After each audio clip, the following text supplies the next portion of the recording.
Think a small space can't be stylish? Well, the next 4 homeowners will prove you wrong.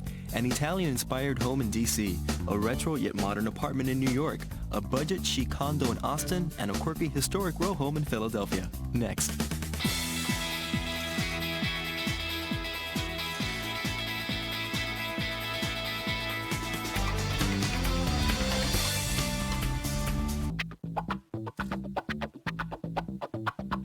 Sean and Jennifer McHugh moved into this tiny Alexandria house, intending to renovate it from top to bottom. Then Sean got called to active duty in the Army, and all the work fell to Jennifer. Now with a baby on the way, they have to make it work for 3. Their neighborhood is perfect for raising a family, but their 930 square foot 2-bedroom house is going to be a tight fit. First perspective, when you walk in, you see the kitchen, dining room, living, and even a home office off the back. Was it like this when you first bought the place? No, in fact, we did extensive renovations. But the renovations were only half done before Jennifer had to go it alone.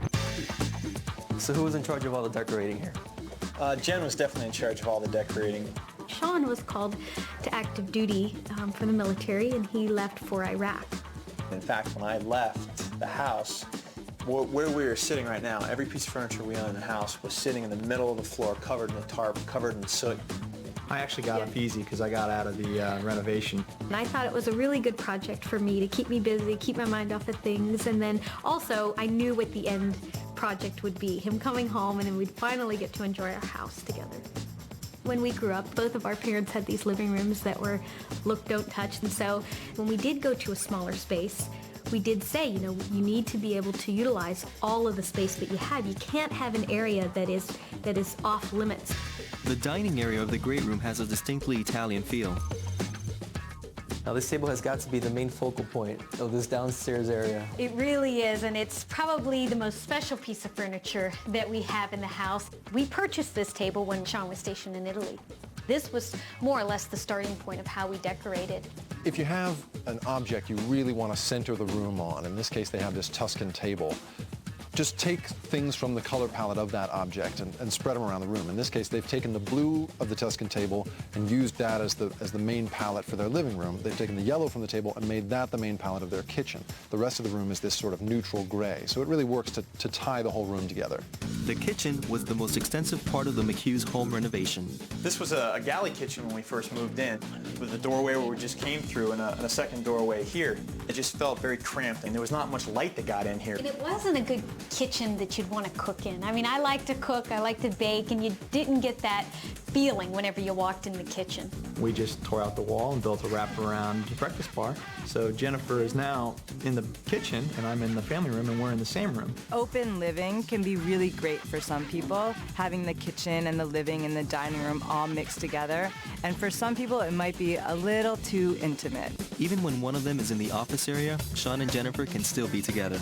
For Sean, he likes to be on the computer and watch television at the same time. For me, I did not want to convert our second bedroom into an office. I wanted to utilize that strictly as a guest room, as well as now it's just going to be strictly a nursery. Because it's down here, you can't have a lot of clutter. And that's why we put these storage containers underneath of our sideboard table here. It gives you storage, plus it's decorative too. Exactly. Nice touch. Upstairs, the bedrooms are small, but closet space is the real problem. When these units were built, they didn't have a lot of closet space. So what we ended up doing was building this master closet here. And if you want to take a look inside, I can show you exactly what we did. Now this is an impressive closet. We knocked out this wall, which originally went up to here, and we built out, which allowed us to put in baskets over here to store sweaters and hats. And we also have this wraparound closet where we can store all of our everyday clothes. Then not only did you do that, but you also used the height of the closet as well by going up. Very color coordinated. Absolutely. If you don't have a lot of space, there are ways of finding more. What they did was brilliant. By moving those walls, they doubled the size of their closet. And one more thing Jennifer was able to do is to take advantage of this dead space. While I was away deployed to Iraq, she actually built me a bookshelf as a gift. Jennifer's good, huh? With their first baby on the way, the McHughs are turning their tiny guest room into a nursery.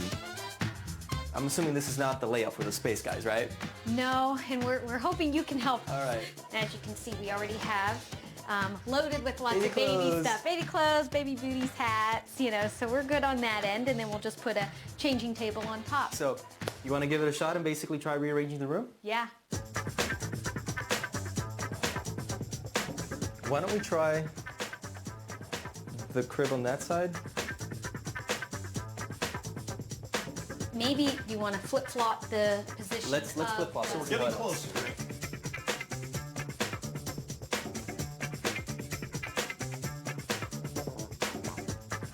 And Mom, you want to give it a try? Okay, I'll try it out and see how it goes. It's very comfy.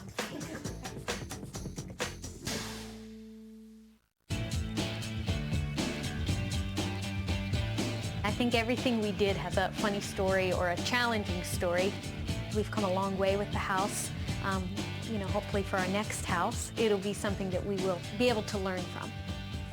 Coming up, a tiny row house that takes you back 2,000 years. But next, see green taken to a whole new level.